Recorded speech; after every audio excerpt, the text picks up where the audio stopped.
Hi, എല്ലാവർക്കും നമസ്കാരം. എൻ്റെ പേര് നിഖില. ഞാൻ ഇന്നിവിടെ വന്നിരിക്കുന്നത് ഹെൽത്തി ആയിട്ടുള്ള ഒരു ദോശയുടെ റെസിപ്പിയുമായിട്ടാണ്. അതെങ്ങനെ ഉണ്ടാക്കാൻ നോക്കാം. അതിനായി ഞാനിവിടെ ചെറുപയറും പച്ചരിയും ഉലുവയും കൂടെ കുതിർത്തെടുത്തിട്ടുണ്ട്. ഓവർനൈറ്റ് ഞാൻ വെച്ചിരിക്കുന്നതാണിത്. ഞാൻ ചെറുപയർ എടുത്തത് ഈ ഒരു ഗ്ലാസ്സിൽ 1.5 കപ്പ് ചെറുപയർ എടുത്തിട്ടുണ്ട്. പിന്നെ ഇതേ ഗ്ലാസ്സിൽ 1/2 കപ്പ് പച്ചരി എടുത്തു. പിന്നെ 1/4 ടീസ്പൂൺ ഉലുവ എടുത്തു. ഇത് മൂന്നും കൂടെ നന്നായിട്ട് കഴുകി വൃത്തിയാക്കിയതിന് ശേഷം ഓവർനൈറ്റ് ഞാൻ കുതിർത്ത് വെച്ചതാണിത്. നമ്മളിപ്പോൾ ഓവർനൈറ്റ് വെച്ചിട്ടില്ലെങ്കിൽ ഒരു 5 മണിക്കൂറെങ്കിലും മിനിമം കുതിർത്തെടുക്കണം കേട്ടോ. ഇനി നമുക്കിതൊന്ന് അരച്ചെടുക്കണം. നമ്മുടെ ദോശമാവിൻ്റെ ഒരു പരുവില്ലേ, ആ പരുവത്തിൽ അരച്ചെടുത്തിട്ട് വരാം കേട്ടോ. അരച്ചെടുക്കാനായി ഞാൻ ഇതുപോലൊരു മിക്സിയുടെ ജാർ എടുത്തിട്ടുണ്ട്. അതിലേക്ക് കുതിർത്ത് വെച്ചിരിക്കുന്ന ചെറുപയർ, ഈ വെള്ളത്തോടെ തന്നെ ചെറുപയറും പച്ചരിയും കൂടെ ഇതിലേക്ക് ഇട്ട് കൊടുക്കുന്നുണ്ട്. വെള്ളം നോക്കിയിട്ട് വേണം ഉപയോഗിക്കാൻ കേട്ടോ. ദോശമാവിൻ്റെ ഒരു പരുവാണ് വേണ്ടത്. ഇതിലേക്ക് ഇട്ട് കൊടുക്കാം. ഇട്ട് കൊടുത്തിട്ടുണ്ട്. ഞാൻ ഇത്രയും വെള്ളം എടുത്തുള്ളൂ കണ്ടോ. ഈ ഒരു വെള്ളമാണ് വേണ്ടത്. ഇനി ഇതിലേക്ക് ഒരു 3 പച്ചമുളക് ഞാൻ നെടുകെ കീറി എടുത്തിട്ടുണ്ട്. അത് ഇട്ട് കൊടുക്കാം. പിന്നെ ഇതിലേക്ക് ഒരു 1/2 ഇഞ്ച് വലിപ്പത്തിലുള്ള ഇഞ്ചി ഞാൻ എടുത്തിട്ടുണ്ട്. അതും കൂടെ ഇട്ട് കൊടുക്കാം കേട്ടോ. ഇത്ര ഇട്ടതിന് ശേഷം നമുക്കിതൊന്ന് നന്നായിട്ട് അരച്ചെടുത്തിട്ട് വരാം.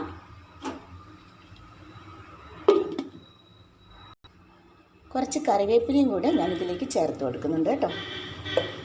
കറിവേപ്പില ഉണ്ടെങ്കിൽ ചേർത്ത് കൊടുക്കുന്നത് നല്ലതാണ് കേട്ടോ. ഒരു പ്രത്യേക ടേസ്റ്റ് ആയിരിക്കും. നമുക്കിനി അരച്ചെടുത്തിട്ട് വരാം. ഈ ഒരു രീതിയിൽ ഞാൻ അരച്ചെടുത്തിട്ടുണ്ട്. ഇനി നമുക്കിതൊരു ബൗളിലേക്ക് ഒഴിച്ചു കൊടുക്കാം. ഈ ഒരു കൺസിസ്റ്റൻസിയാണ് വേണ്ടത് നമ്മുടെ ദോശമാവിന്. നമുക്ക് ആവശ്യമെങ്കിൽ വെള്ളം ചേർത്ത് അരച്ചെടുക്കണം കേട്ടോ. ഈ ഒരു രീതിക്കാണ് ദോശമാവ് വേണ്ടത്.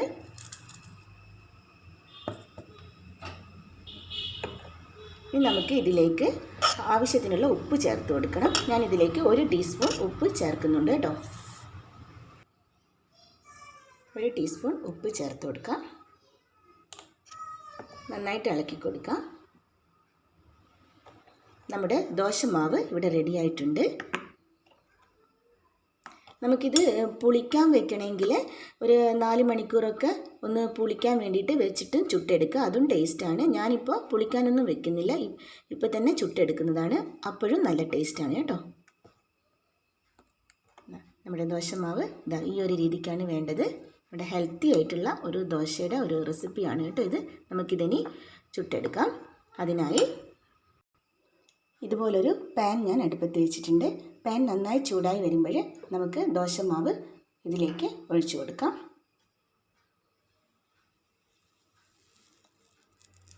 നന്നായിട്ട് പരത്തി കൊടുക്കുക കേട്ടോ.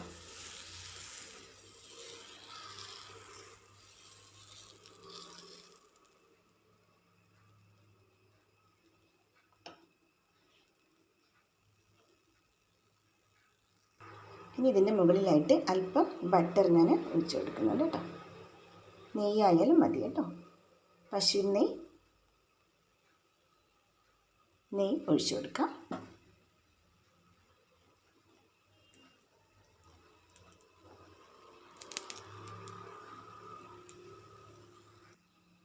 മറിച്ചിടൊന്നും വേണ്ട കേട്ടോ. നമ്മുടെ ദോശ ഇവിടെ റെഡി ആയിട്ടുണ്ട് കണ്ടോ. നല്ല ഹെൽത്തി ആയിട്ടുള്ള ചെറുപയർ ദോശയാണ് കണ്ടോ. ഇതുപോലെ എല്ലാം നമുക്ക്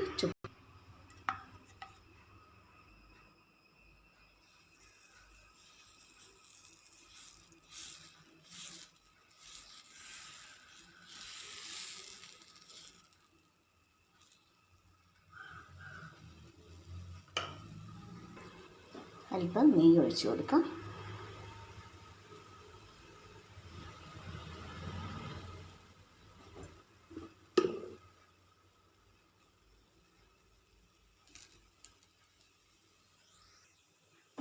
ദോശ റെഡി ആയിട്ടുണ്ട് കേട്ടോ. ഇതുപോലെ നല്ല തിന്നായിട്ടുള്ള നല്ല ക്രിസ്പി ആയിട്ടുള്ള നല്ല ടേസ്റ്റ് ആയിട്ടുള്ള ഒരു ദോശയാണിത്. ഇനി ഇതിന് നമുക്കൊരു ചട്നിയും കൂടെ തയ്യാറാക്കണം. ഞാൻ അതും കൂടെ കാണിക്കാം കേട്ടോ.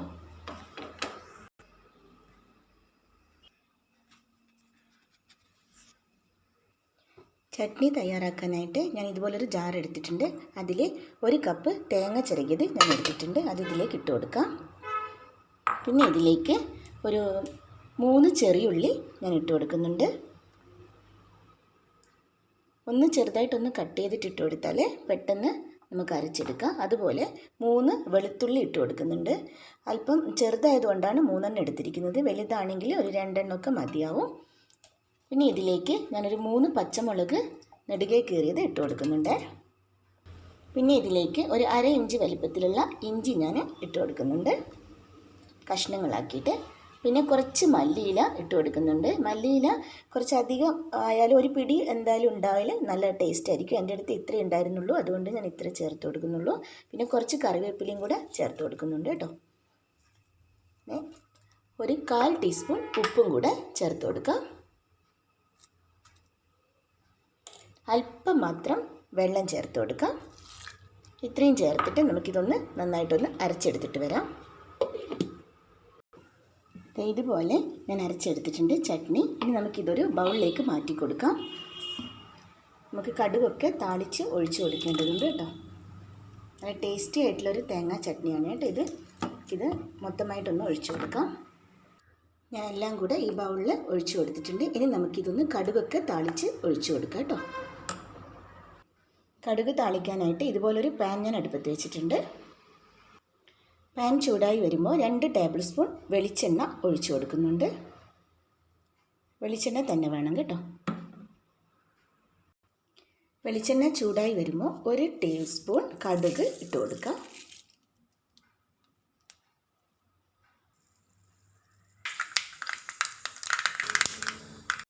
കടുക് പൊട്ടി വരുമ്പോൾ ഒരു 3 വറ്റൽ മുളക് ഒന്ന് കീറിയിട്ട് കൊടുക്കാം. കുറച്ച് കറിവേപ്പിലയും കൂടി ഇട്ട് കൊടുക്കാം. കറിവേപ്പിലയും കൂടി ഇട്ട് കൊടുത്തതിന് ശേഷം ഒന്ന് ഇളക്കി കൊടുക്കാം. ഇനി നമുക്ക് ഫ്ലെയിം ഓഫ് ചെയ്യാം. ചട്നിയിലേക്ക് ഒഴിച്ചു കൊടുക്കാം.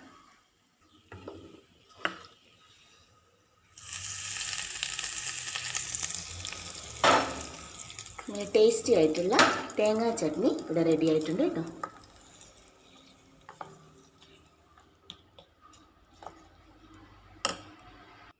അങ്ങനെ നമ്മുടെ ഹെൽത്തി ആയിട്ടുള്ള ദോശയ്ക്ക് വേണ്ട ചട്നി ഇവിടെ റെഡിയാക്കിയിട്ടുണ്ട്.